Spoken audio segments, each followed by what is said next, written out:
இன்னைக்கு ஒரு செய்தியை பார்ப்போம். இன்னைக்கு நம்ம பார்க்க போற செய்தி மரணமிலா பெருவாழ்வு எல்லாருக்கும் சாத்தியமா? மரணமிலா பெருவாழ்வு எல்லாருக்கும் சாத்தியமா? அதாவது மனிதனாக பிறந்த ஒவ்வொருவருக்கும் மரணமிலா பெருவாழ்வு அடைவதுதான் நோக்கம்னு வள்ளலார் ஐயா சொல்லியிருக்காரு. பெருமான் ஐயா சொல்லியிருக்க மாதிரி, அதாவது மனித பிறவியின் நோக்கமே மரணமிலா பெருவாழ்வு அடைவதுதான். அதனால அதுவே ஒரு கேள்விக்குறியா இந்த காலத்துல நிற்குது. ஏன்னா அவர் ஒருவர் தான் அந்த நிலையை அடைஞ்சிருக்கிறதுனால மற்ற எவரும் அந்த நிலைக்கு அடையாததுனால ஒரு பெரும் கேள்வி எழுந்திருக்கு. இதுல பார்த்தீங்கன்னா வள்ளலார் தன்னுடைய காரியங்களை பாடல்களாக எழுதியிருக்காரு. மறைபொருளாக இருக்கு, விலக்கி சொல்லலை, இல்லை பல காரணம் அந்த மாதிரி சில பேர் எல்லாம் சொல்கிறாங்க. வள்ளலார் எதையுமே மறைக்கல. ஜீவகாரண்யம் தான் வழி, பரோபகாரம், சத்விசாரம் தான் வழி. இந்த மாதிரி பல வகையில் வெளிப்படையாக இதுவரைக்கும் மறைக்கப்பட்டிருந்த எல்லா மறைபொருள்களையும் வெளிப்படுத்திட்டு தான் அவர் ஞான ஒளி தேக எடுக்கிறார். அதாவது ஞான ஒளி தேக எடுக்கும்போது என்ன சொல்றாருன்னா, சன்மார்க்கத்தை நானே நடத்துகின்றேன்னார். இப்ப நான் பேசினிருக்கிறேன்னா இல்ல இந்த காரியத்தை அவர் பேசினிருக்கிறாரான்னு கேட்கும்போது அவர் மூலமா தான் நம்ம பேச முடியும். சன்மார்க்கத்தை பத்தி பேசணும்னா அவர் மூலமா தான் பேச முடியும். சன்மார்க்கத்தை நானே நடத்துகின்றேன்னு சொல்லிட்டாரு. அதனால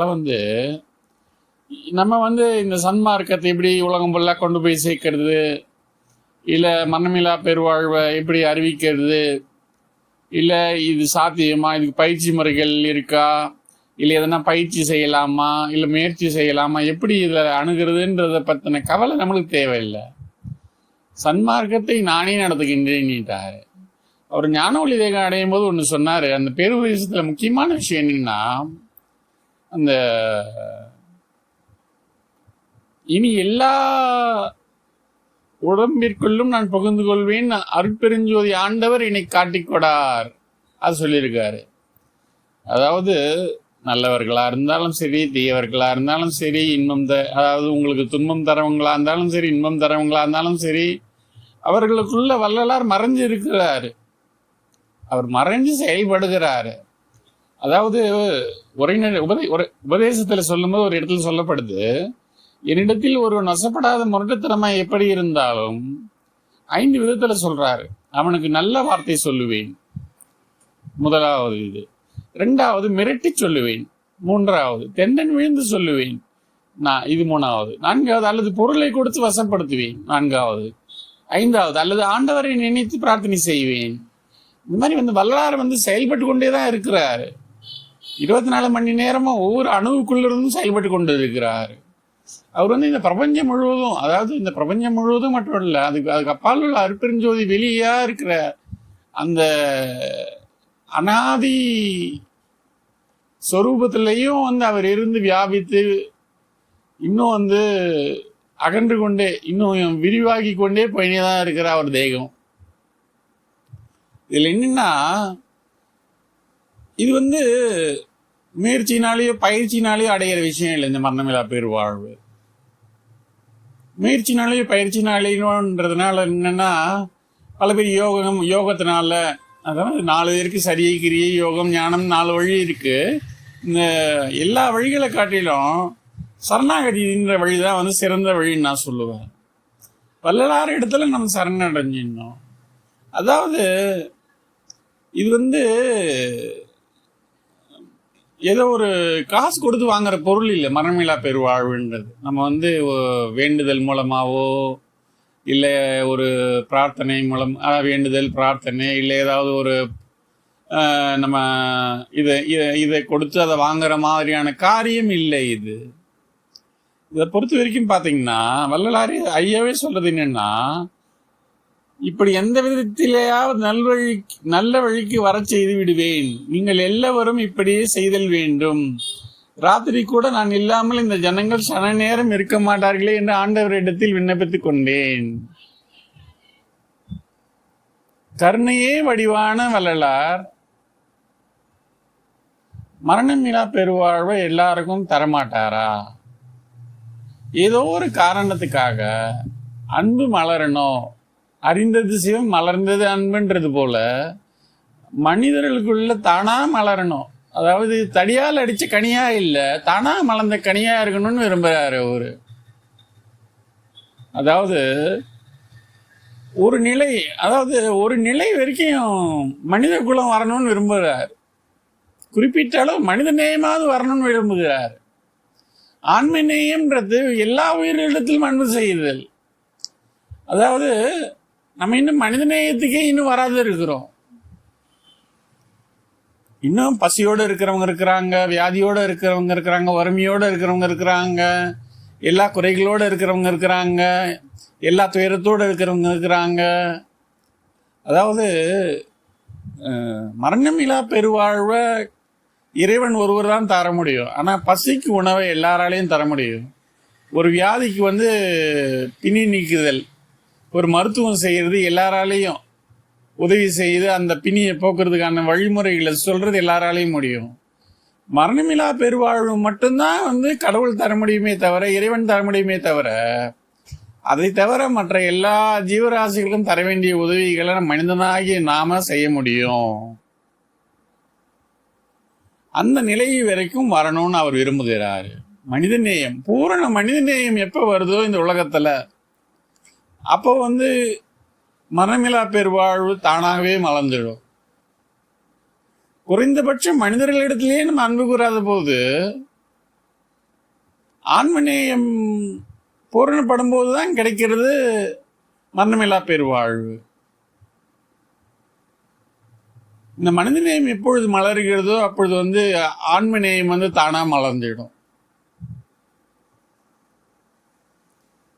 இதுல பொறுத்த வரைக்கும் என்னன்னா, அவர் எல்லாரையும் வழி நடத்துகிறார். போர் இல்லாத ஒரு உலகம், பசி இல்லாத, வறுமை இல்லாத ஒரு உலகம் எல்லாம் வரணும்னு அவர் விருப்பப்படுகிறார். மக்கள் தேவை அதுக்கு நிறைய. அவருடைய எண்ணங்களை சுமந்து கொள்ள, அவர் கருத்துக்களை சிந்திக்க, சத்விசாரம் பண்ணும்போது நம்ம அந்த எண்ணத்தை இந்த பிரபஞ்சத்தில் அதை ஒளிபரப்பு செய்கிறோம். நீங்கள் வள்ளலாரை பற்றி சிந்திக்கும் போதெல்லாம், இந்த திருவருட்பா வாசிக்கும் போதெல்லாம், இந்த வள்ளலாரை பற்றி, ஐயாவை பற்றி சிந்திக்கும் போதெல்லாம், நீங்கள் என்ன இந்த ஜீவகாருண்யம் பண்ணும்போதெல்லாம் என்ன ஆகுதுன்னா, அந்த அன்பை நீங்கள் இந்த பிரபஞ்சம் முழுக்க ஒளிபரப்புகிறீங்க, ப்ராட்காஸ்டிங் செய்கிறீங்க. அது பரவுது.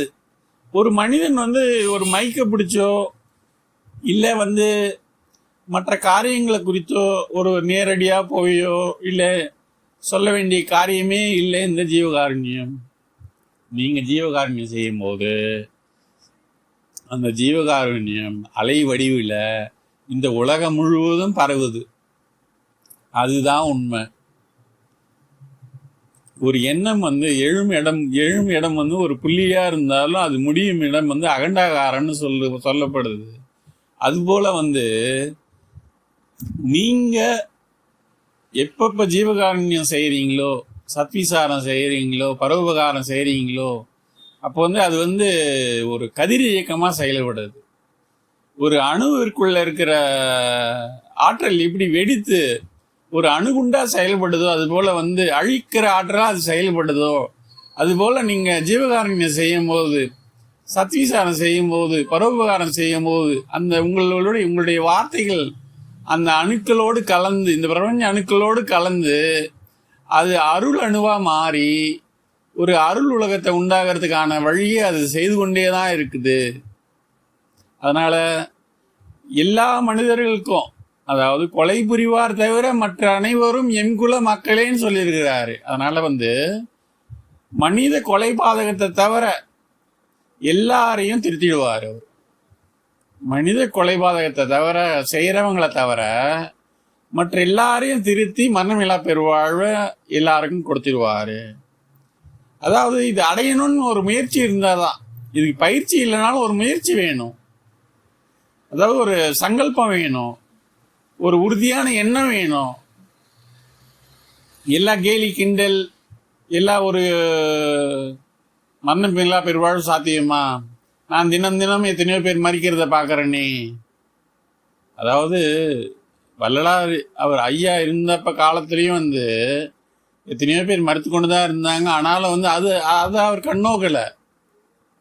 அதாவது அவர் உயிர் இறக்கத்துக்கு கடவுள் கொடுத்த பரிசு மரணமில்லா பெருவாழ்வை தவிர மரணமில்லா பெருவாழ்வை நோக்கி அவர் முழுவதுமா நோக்கி ஓடலை. அதாவது அவருடைய நோக்கம் என்னன்னா எல்லா உயிருக்கும் மரணமில்லா பெருவாழ்வு கிடைக்கணுன்றது அவர் நோக்கமா இருந்துச்சு. எல்லா உயிர்களுக்கும் மரணமில்லா பெருவாழ்வு கிடைக்கணுன்றது அவர் நோக்கம்ன்றதுனால அவருக்கு அந்த நிலை கிடைச்சதே தவிர அந்த நிலைக்காக எந்த பயிற்சியோ முயற்சியோ அதுக்காக அவர் செய்யலை.